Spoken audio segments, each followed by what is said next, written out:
Welcome to Rethink, the Financial Advisor Podcast. My name is Adam Holt. And this is Derek Notman. We are your hosts, both veteran advisors and fintech CEOs who challenge the status quo, question everything, and have fun doing it.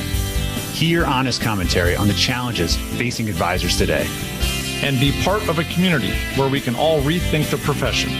Now on to our episode. Derek, does the timing of advice matter? Hey, Adam. I think so. I really actually think it does. If you think about our lives, right, and just all the milestones that we go through, a lot of them are like time and age related, right? So like you don't give retirement advice like, hey, here's how you're going to retire when you're 14 years old, right? It's not really relevant. So yeah, I think the timing of advice really matters a ton. And I think it's something as advisors that we can do to further drive value in our whole leading with advice mantra that we talk about. Yeah. So I think it does. What do you think? Well, I think it's a great question. And of course, as financial advisors, we're constantly doing analysis based upon future cash flow. We're thinking about investment over the long term. So we do think about when I need this money, liquidity, short-term, midterm, long-term, retirement versus college funding. These kinds of questions are very top of mind for almost all financial advisors. But one of the things that is certainly interesting is the timeliness of advice and why it matters more in certain moments of one's, we'll call it life journey, right? We think about it typically as, oh, I'm about to retire. And all of a sudden advice becomes more urgent. Or, gosh, I'm at the end of my life and a couple of my friends are passing. I really need to focus on estate planning. Or kids are about to go to college in a couple of years. All of a sudden I'm really tense or anxious about education funding. So I don't know about you, but I found that a lot of clients came to us just before these events. And so timing really did matter because it inspired them to take action. Is that something you experienced? 100%. That's, in another word, you could call that a pain point, right? They come to us when they have these pain points and like, oh crap, my kid's going to school in 2 years. What's a 529 plan? And so I think these things happen and then they come to us like that. But just imagine, Adam, if as advisors, we were proactive with the timing of our advice. But what do you mean by that, though? Well, we know when different things happen. We know when your children can legally get a job. We know when you can apply for different types of benefits. We know when you can take money out of a retirement account. We know how long it takes to do X, Y, Z. So what if we were proactively guiding our clients and even potential clients with these information points? Right. So instead of them coming to us like, oh, crap, I haven't done this. They're like, oh, thank you for telling me I should do this. Now, that seems kind of obvious, though. Don't you think that financial professionals are telling their clients at, let's say, the annual review, oh, it looks like RMDs are requiring them. Those are required minimum distributions. Or perhaps there's a certain tax deadline that they need to meet for catch-up contributions, right? Don't you think that advisors are telling their clients or are they missing it? I think some are. And I don't think anyone's purposely not telling, but let's face it. If you've got 50, 100, 500 clients that you're managing either solo or as a team, that's a lot of people. That's a lot of events that you have to remind. And if you don't have a great way to manage that and proactively do it and try to automate it, that's a massive task, massive. And I think at the end of the day, if we're choosing between that and just getting the review meeting scheduled and talking about it at the moment, there's only so much time in the day. Yeah, it's hard to scale this one. I think typically our highest end clients tended to get that more concierge level because we knew that we had to deal with competition. They were a high component of our revenue stream. So we needed to make sure that they got all of that value. But I think it's true. I think a lot of we'll call the rank and file or the archival clients, the ones that maybe have been with us for a while, don't remain the A's and B's, as we would tend to call it historically. They don't necessarily get the same guidance on an ongoing basis, and it's because it's been difficult to scale it. Well, it's a great entree because we had a conversation to talk to a couple of leaders. Tell us, what was the thinking behind bringing in our guests in the Rethink tank? Well, these two are well known. They've done a lot of actual research around this and have also built a solution.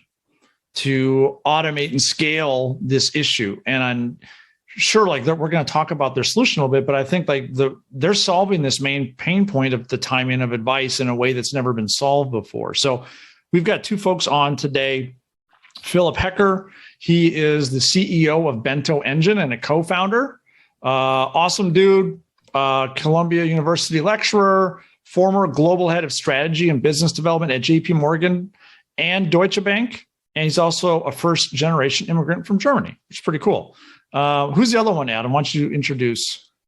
Well, absolutely. So Dr. Meg Lurtz, you might know her from, she's also a senior research associate for Kitces.com. And so we tend to see a lot of her material out there. She's a Ph.D. in personal financial planning from Kansas State U. And I think given the fact that she's been so focused on behavioral finance around this as a board member at the Financial Psychology Institute within Europe, also a lecturer at Columbia, which kind of goes back to the roots of how they know each other. They've both been focusing on this interesting dynamic that you and I just brought up, which is the timing of advice and how you can be proactive.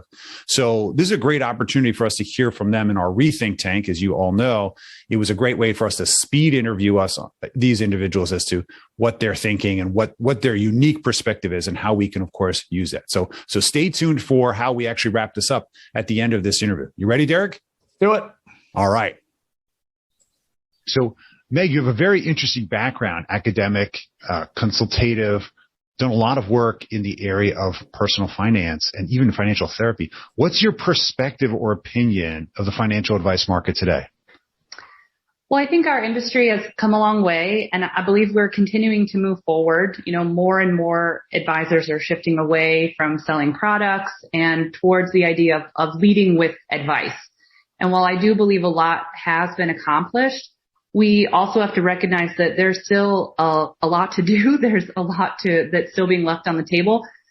For example, there's research from Caring.com that was carried out by Edward Jones, Fidelity, and Vanguard that shows that 68% of Americans pass without a will. It's a lot. 64% don't know what a 529 plan is. As a mom, that's kind of scary. And then only between 10 and 15% of those eligible to make catch-up contributions upon turning age 50, they're not, very few people are doing that. So I think it's clear that as an industry, we can do better. And it's probably really even maybe more interesting or to particular to your readers or to your listeners being financial planners. This gap is not confined to just America at large. Even wealthy advice clients are not getting all of the advice that they deserve. Myself, Philip, together with another colleague, Dr. Katakota, we fielded some primary client research that focused on older Americans. So they were 62 and older. They were wealthy in that they were the top half of the income, and they were in advised relationships and that they had spoken with a live human advisor within the past 6 months. And what we found in talking to them might surprise you in that 60% of those clients are not getting advice on catch-up contributions upon turning age 50. 63% of advised clients are not getting advice on QCDs upon turning 70 and a half. And 94% of families report that they did not receive guidance on working papers or setting up a custodial IRA for their kids upon turning age 14. So, my view of the U.S. market today, again, I believe we're moving forward, but there is so much room still for improvement. Fascinating statistics, and I hope that we can link to some type of resource for folks that can actually get access to that. Because it's almost mind-boggling that the percentages are so high. Yeah, we were pretty shocked. We didn't know what we were going to find, but that was pretty startling. It's fascinating. And we're happy to make the underlying research available in your show notes. Brilliant. Thank you. Yeah, we'll connect in there for sure for everybody. For Adam and I think we're up to 4.5 listeners now. 4.5. 4.5. Yeah. Phil, the question for you, what is the missing opportunity or upcoming challenge that you think advisors are not addressing or aren't even aware that's coming? Good question, Derek. Well, I would say those stats that Dr. Lurtz just shared are certainly sobering. and should serve as a call to action for all of us. Today, many advisors have the promise of some sort of holistic or comprehensive advice as part of their value prop when they market themselves. And many of you do advise at least your best clients on key age milestones such as Medicare, QCDs, or RMDs.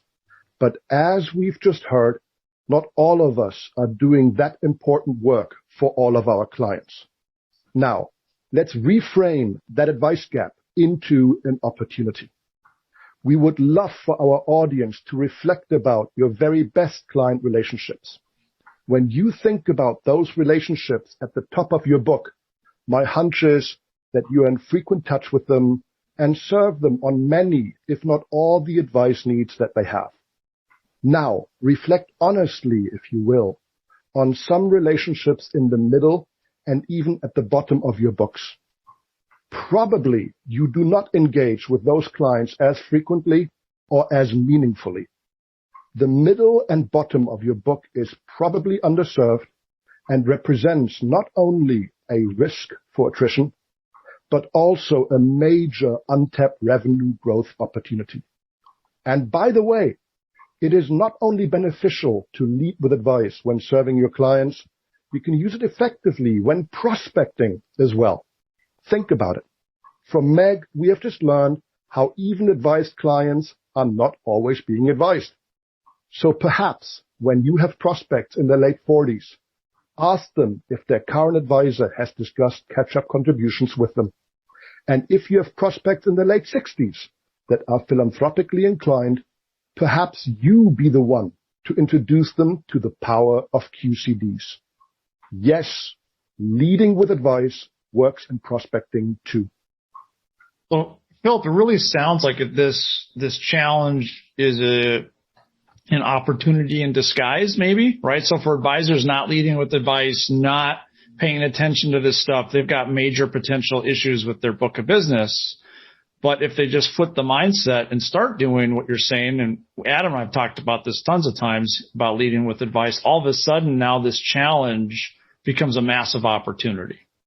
Exactly, Derek. In particular, if and when advisors use technology such as AssetMap or Bento to give them leverage, to give them scale, and bring the great work that maybe they used to do manually for their very best clients. Using technology, they can bring more of that magic to more of their clients, benefiting those who matter most, clients and their outcomes, and by virtue of that, their business as well. You know, I can't help but think, and I think there's some really great comments here, most of us in advice know this to be true. Everything that's been said, we kind of know in our gut. We know that we probably are taking care of some clients better than others, and the revenue model justifies it, right? Those that require and expect higher service, turnover is more expensive in the higher net worth. As much as we've heard it, how do we actually take action on this? I mean, so Meg, thinking about what has already been shared, what action steps would you make or would you recommend taking for us to rethink? Yeah, one thing, and people probably have heard this before, but being, my background and interest in client psychology and relationships between clients and their advisors, clients don't care how much you know until they know how much you care. And so, leading with that hyper-focused, personalized, impactful advice that is beyond investing, is the way to show them that, is the way to showcase how much they really mean to you and how much you value your relationship with them. And, and how do you do that? In that sort of answer to your question, we leverage technology. For those of you who are familiar with my other boss, Michael Kitces, and the Kitces.com blog, where I am a senior research associate, we've conducted research on the utilization of financial planning technology and also what makes up a comprehensive financial plan. And we know two important things that relate to this discussion today. First, that financial planning technology, when we measured it, it didn't really make anybody faster. Instead, we believe what we see is that it made them better, in the sense that the technology did allow them to do things or didn't really allow them to do things any quicker. Even though they were doing it quicker, they would just reuse that time. So they weren't breezing through a financial plan because it was efficient. They were taking that extra saved time to go deeper or, run another analysis or understand the plan from a different perspective. So they were building deeper, better plans. And so you might think, okay, well, what does that then matter to a comprehensive plan? Like, are we covering more topics? And in a certain way we are, but in other ways we're not. In particular, we noticed that retirement or the planning is really happening on a retirement planning in portfolios that kind of reigns supreme. And that makes sense. We were just talking about like the AUM model and just the way that it's structured. The other place we saw the decumulation planning. So like retirement strategies, distribution strategies. This was outpacing accumulation planning. So whether that's saving for college or doing some budgeting, maybe doing the catch-up contributions, that was not at the same level. Covering those areas wasn't being covered as often. And so from that, you could say, we're still not serving clients across their lifetime. Maybe that's related to when the client comes in, but certainly there's something going on here. And so I don't say this to be a Debbie Downer. Like I love financial planners and the work that they do. But much like Philip, I see this as a huge opportunity. And now there are newer technologies, in our marketplace, specifically related to the FinTech map that we have at Kitsus. There's a section called advice engagement. And this is like asset map, Bento, Engine. And what they're doing is they're operationalizing a minimum standard of care across a lifetime. And so it's broader than the investments and decumulation. And they're doing it that the technology side of it is allowing then more advisors or all advisors to really apply and monitor these touches across the lifetime, broadly across their firm and across their entire book of business. And so I think, it's always been hard. I've always looked at some of the client segmentation in some ways is almost like a triage. And maybe we don't have to do that anymore. That may not be necessary in just the way that we can utilize technology. And I think that that's wonderful news. Good. We're creating breaks here. Yeah. Go, Derek. I love that. And it almost feels like because we have technology that has made parts of what we do faster, especially the data gathering piece, right?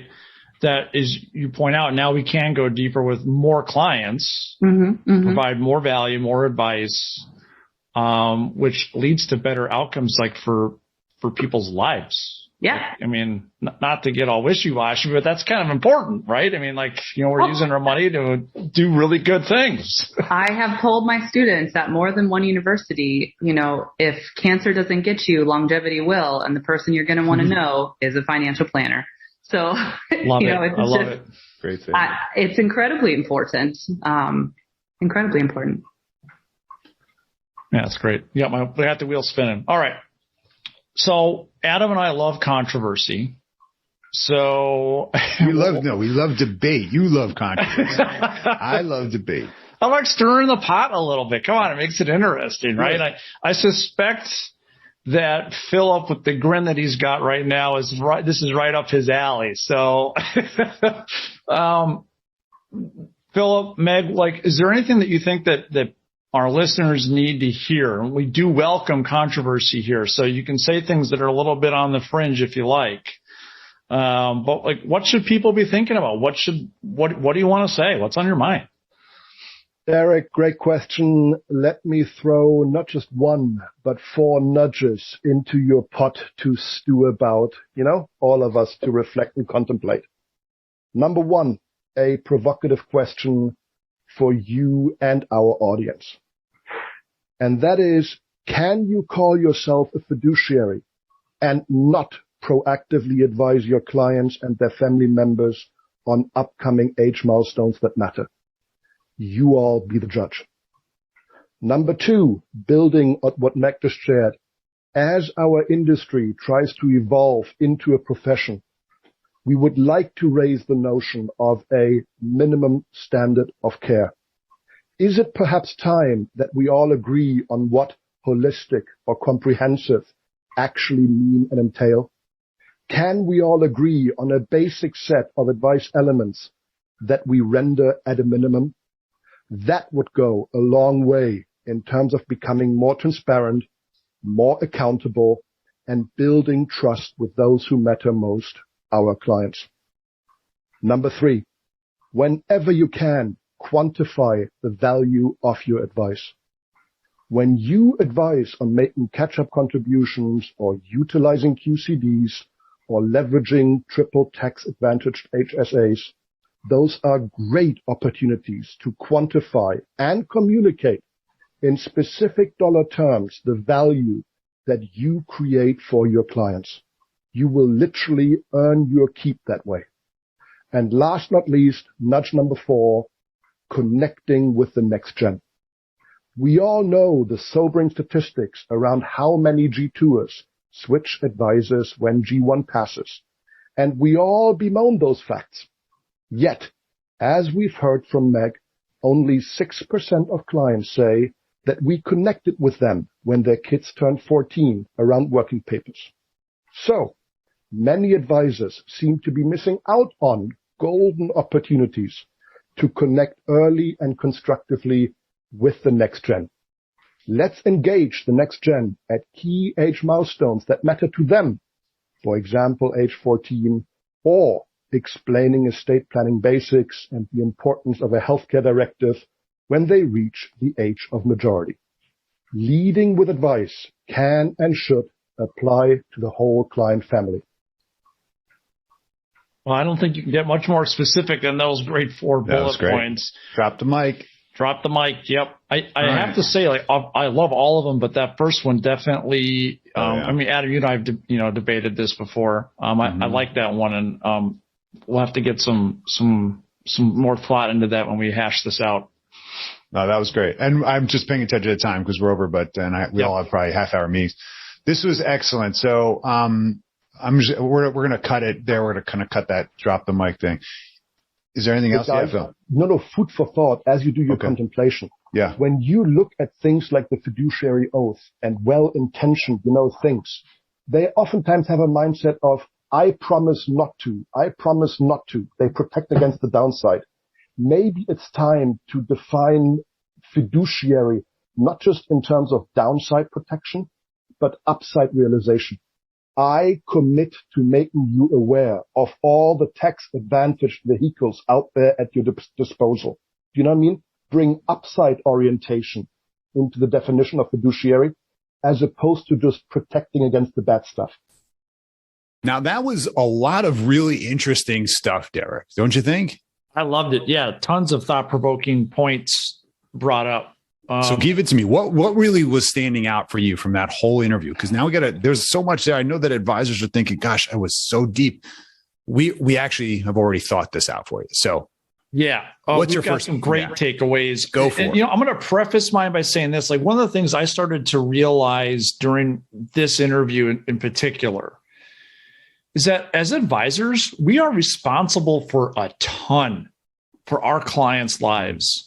Think about all of the different milestones and transitions and things we help our clients do. I've had clients cry, all of these different things, they come to us. So as a side, if you're ever wondering your value as an advice and if you're worth the fees you're charging, darn it all you are if you're doing a good job, because we do so much for our clients.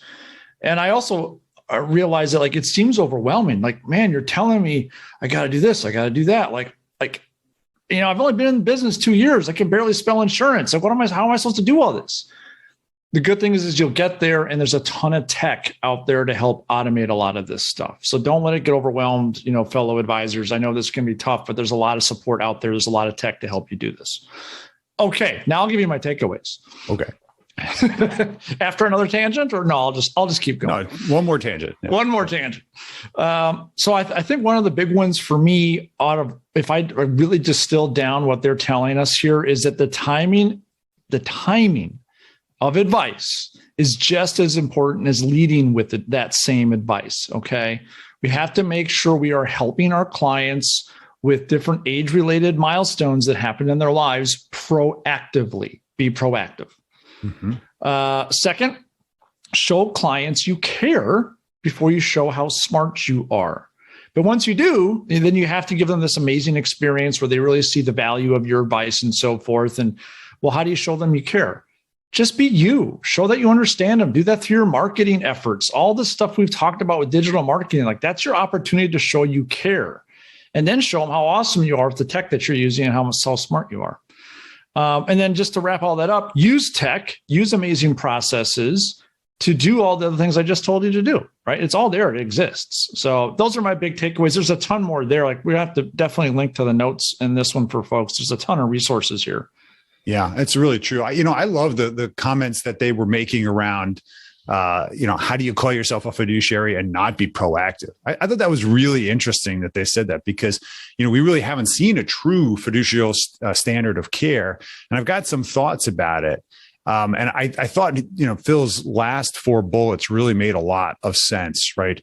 Minimum standard of care, quantify the value of advice whenever you can, connect with next generation so that you're showing that you've got longevity, you're thinking ahead. And I think that's one of the bigger challenges for financial advisors. Customers are asking us to think ahead for them, think about the questions they haven't thought to ask. You're supposed to know what questions to ask. And I think that's really the whole point. I did like what Meg was talking about with advice engagement. Of course, Asset Map is kind of rooted in this whole idea of how do we deliver advice at scale, regardless of complexity. And I'm really excited to see that Kits has finally came together and put a category around this kind of obscure amoeba that many of us use to try to engage with our clients around what really matters to them, as opposed to just always running an analysis. Real quick on that, total tangent, but props to you guys in Asset Map because you guys actually helped define a new category. That's really hard to do, but you guys freaking did it, and that's awesome. So I'm just props, virtual high five, my brother. Virtual high five. There you go. Big clap. Yeah. That was our high five. Thank you, man. I appreciate it. We didn't know what we were creating when we did it. We were just saying there's a problem here, and I just don't know where everything is. Let's put it all on one page so that we can actually give them contextual advice. My takeaways for the whole event was a reminder to all of you financial professionals that remember your clients are hiring you because they don't have the confidence to make those decisions on their own, right? They could DIY, do it themselves. But the reality is that they're looking for you to be an advocate for them. And I think of it very much like a child and a parent relationship, right? We got to act like we're the parent. Okay, I put out your socks, I put out your sweater. It's going to be cold later. I know what's coming. So I'm thoughtful to that. And the same thing is true with these major events. Like they mentioned the working papers. I mean, that might be a throwback to the European. That's what my grandfather used to say. Did you get your working papers at 14? I'm like, no, Grandpa, I don't need working papers in the United States, but that's fine. But what he's really talking about is obviously children having the ability to actually earn income and then change the tax rate by not being in the parents' tax returns and being thoughtful around, funding a Roth IRA early on in life. Think about how powerful that is once you have earned income. So there's some really important aspects that we'll call them proactive in the sense that there's 10, 20, 30 year longevity behind these decisions. We just got to be smart enough to recognize that you got to fund them early as opposed to waiting till the time where all of a sudden, oh no, the kids are going to college. We need to fund a 529. That's not the time to fund the 529. Okay. So the key is we should be bringing these up as soon as possible. Number 2, I thought about this and I want to kind of tell I think we should be telling our clients, this is our plan of action for the next 2, 3, 4 years. In other words, when we hit these milestones, I'm going to reach out before the milestone is hit. Okay. And I think because he mentioned it before, something like 6% of advisors are talking to their existing clients. That makes no sense, but I know it's true because we've taken over so much business from clients who complain they haven't heard from their advisor in years. They know they're collecting fees. They don't know what they're paying for.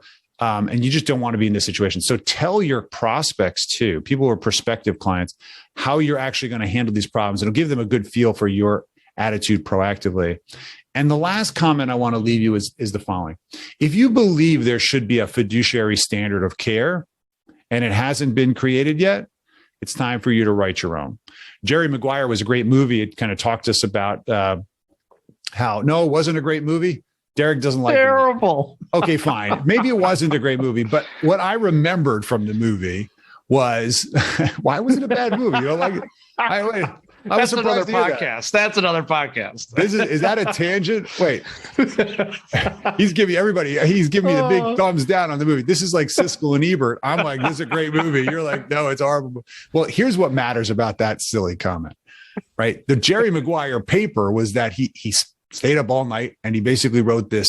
This is how clients should be treated. And I think that has a lot of merit here. Nothing stops you as a financial professional if you run your firm or are influential in your firm of saying, this is the standard of care we're going to provide our clients. Here's what you can expect from us, and publish it. Don't hide behind it. Publish it. Put it out front and say, this is what our standard is. And we actually do this. Other advisors don't do it. It's what differentiates us. It's a great opportunity for you to create your own Jerry Maguire. I'm going to say it again.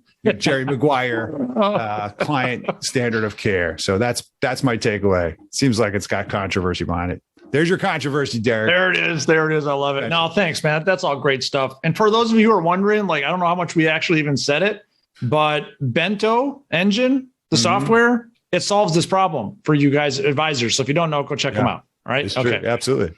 There's your plug. So one of the things that we've been hearing a lot, Adam, we're going to transition now here, folks, a little bit or a lot, is advisors really want to hear about mistakes that more seasoned advisors have made or stories that they have. I even ran a poll on LinkedIn on this, hundreds of votes. And those are the two main things. Tell me mistakes you made and what you learned, and tell me stories from the early days of an advisor and what you learned.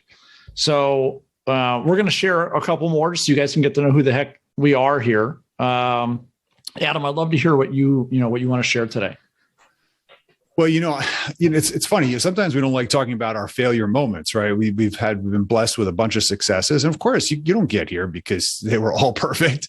But I think in relationship to what Philipp mentioned about having a standard of care, in the early days of my career, I had a client who had a very specific challenge. She had a high cost basis. Actually, it was, if I think about it, they were government bonds. Okay. I didn't really, very low cost basis, excuse me. So high appreciation inside these bonds. And I was working with this mutual fund wholesaler at the time, and he convinced me that my strategy for this would have been to liquidate them completely and put them into this donor advised fund, and that it was going to work out and he was going to get a commensurate tax deduction. And he was just so technically smart and seasoned and in his 50s. And I think I just believed him, and I wanted to believe him because I liked him. And I made a recommendation to the client, and the whole thing wound up working out not the way the wholesaler told me. And the client got a $100,000 tax bill that was not offset. And long story short, I actually did keep the client, which was amazing. Wow. But it was not a fun conversation, and it was really, really an eye opener. What was the takeaway? Clients aren't looking for shortcuts on their advice. They're looking to us for good advice. Just because you have an outlet, you need to confirm this. You need to basically make sure that you're getting credible resources. Okay. If they need shortcuts, they'll go to Google. They can Google the answer. They can get 100 million answers as to how to not do something. But the point is that for financial advisors, we've got to make sure that we measure twice, cut once. And I think that that was the takeaway for me. It was like, oh my gosh, I got to really worry about who I trust, even though this is a relationship business. On our end, the buck stops with us. The relationship is looking to us to be advocates. So we've got to be not only proactive, but we got to actually be able to get to the right answers. So that was a mistake that I really learned from. How about you, Derek? Great example. I can just imagine getting that phone call from that client. That was not a fun day. Oh my gosh. Well, thank you for sharing that. So I have a story about early on, and I'll share what I learned from it. But so for many years, I had my life insurance license. So I sold a lot of life insurance. Mm-hmm. And, we do that. So when people pass away, we're there, right? There's the family's protected and whatnot. Well, unfortunately, I've had, I think it's either 4 or 5 clients actually commit suicide in my 16 years now in business. And I'll tell you, it's a terrible experience doing a death claim situation just from natural causes or an accident, but a suicide's a whole nother level. And so what happened in this situation is I remember sitting with these clients, married couple with kids, in their home at night. And we were going to replace a policy. that they had at another institution that it had been sold by someone years ago, never serviced. It was the wrong policy, not enough insurance. And as part of, when you're doing a 1035 and a replacement, you have to acknowledge that. Everyone has to sign off on it, make sure it's the right thing for the client. Underwriters, everyone looks at it, right? Mm-hmm. So we did that, but I didn't have the forms. So instead of shortcutting it, I actually had the client turn on their computer, because this is like way early in my career. I wasn't bringing a laptop around. I didn't have a mobile hotspot. And we got online and I printed off the specific forms that we needed to document all this and do it correctly. Good. And we did. 20 months later, client committed suicide, right? So within the 2-year clause. Yeah. So I wasn't even able to deliver anything but the premiums. And so the spouse, I'll never forget sitting there at that table, having to have that conversation. It was the worst meeting of my life. She ended up just walking away and I ended up leaving. Well, she tried to sue the insurance company and me. Mm-hmm. And the insurance company said, well, Derek, we need to see your files. Show us that you document everything correctly. Show us that you didn't take any shortcuts, and we've got your back. Long story short, they dug through everything. They saw exactly what I did and how I did it correctly. And I didn't take shortcuts, and everything was fine. The company had my back. There were no issues. And I mean, terrible experience for the family, right? Like absolutely awful. But the point here is, like, don't take shortcuts, please. Please don't do it. Don't like fake forms. Don't do any of this junk out there. It's not worth it. I know it's kind of a Debbie Downer thing to share, but this is a reality of a lot of us that are in this industry. This does happen. So just learn from that, and please do what's in your client's best interests and document the heck out of it. Even if it requires more paperwork, having to drive out to get a signature, whatever it is, do it. So there you go. That's a little bit of not a fun story, man. That was terrible. Like, that was an absolutely awful experience. That wasn't awful. I don't know why you didn't let me go last. Like, that was just brutal. If anybody's still on this podcast, I know they're like, I'm thinking, how many times did I? Well, hopefully you didn't short. But the good news is, like, I did what I was supposed to do, right? And like, I was doing the right thing for my clients and myself and everything, and it turned out great. Other than, the family's not in a good place, but that's a whole nother conversation, right? So anyways, just be prepared, do what's right for yourself, and keep listening to our episodes. That's right. And make sure that you also tell people that there's a 2-year contestability for most life insurance. Oh, yeah. So that way you let them know. Yeah. We did have a situation, believe it or not. We only had one scenario like that. And I only tell you because you brought it up for me. Now I'm thinking about it. We did have a couple, a 90-year-old couple, that decided that their quality of life was not good anymore. And they took the road trip in the car and never opened the garage door, if you know what I mean. Oh, no.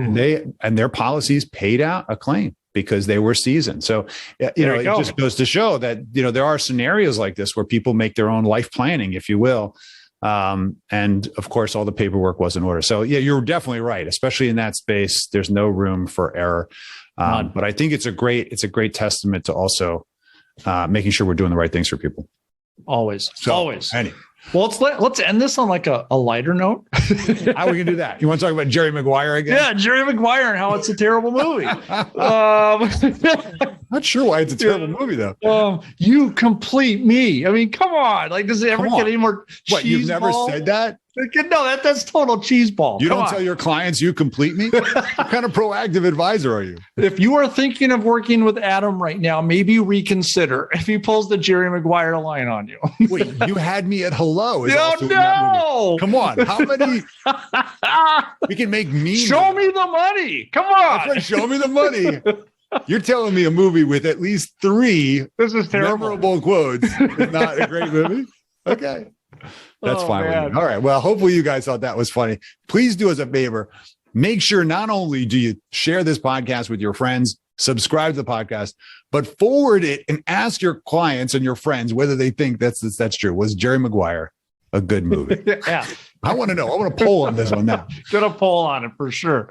Oh, anyway, man, that's good great stuff. Well, it's great spending time with you. And thank you, of course, to our friends at Bento and Philipp and Meg. They did a great job on the fly and did a great interview. So thanks for your time and attention there. Derek, as always, my friend, I will see you at the next time. Sounds good, brother. We'll take care. See ya.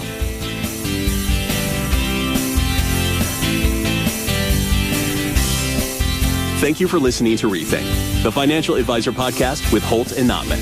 Be sure to subscribe now and join the ongoing conversation.